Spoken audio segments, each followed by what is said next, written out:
So what do capacitors do? What is their application? Capacitors have a few different major applications in electronic circuits. The first one is storing charge or electric charge or electricity, basically. They store energy. When you apply voltage here, positive, negative, all the charges of negative goes on one plate and positive goes on the other. So you have a charge of electricity stored in that capacitor. Especially in the electrolytic ones, they use those for storing voltage or electric charge.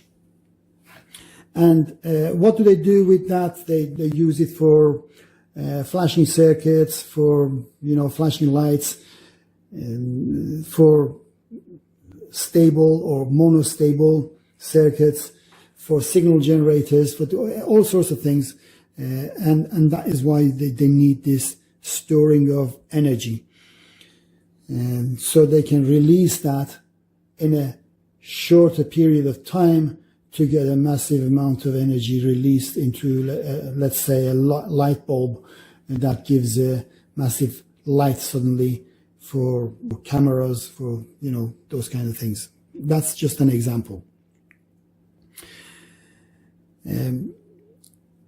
Another application of the capacitors is for filtering unwanted noise, unwanted signals or noise that you don't want from one end of the circuit to the other end. You want to filter it out.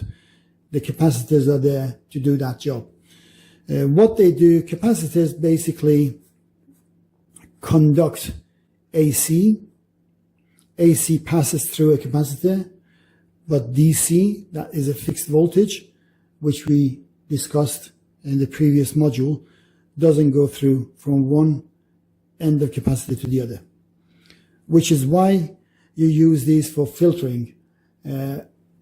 And by filtering, I mean you remove unwanted noise from one end of the circuit to other end.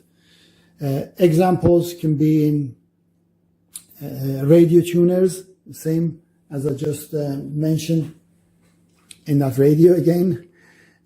So this variable capacitor is actually for tuning, but there are other fixed capacitors here that are used, polymer capacitors, electrolytic capacitors. These are used, some of them for filtering and some of them for charging and discharging energy into the circuit to cause that amplification that you need in the amplifier part of the circuit. But keeping it simple, all you need to know is capacitors are used either for storing charge and energy, electric energy, or filtering. Basically, you can let the AC through the capacitor and stop the DC, so the DC doesn't interfere from one end of the circuit to the other end.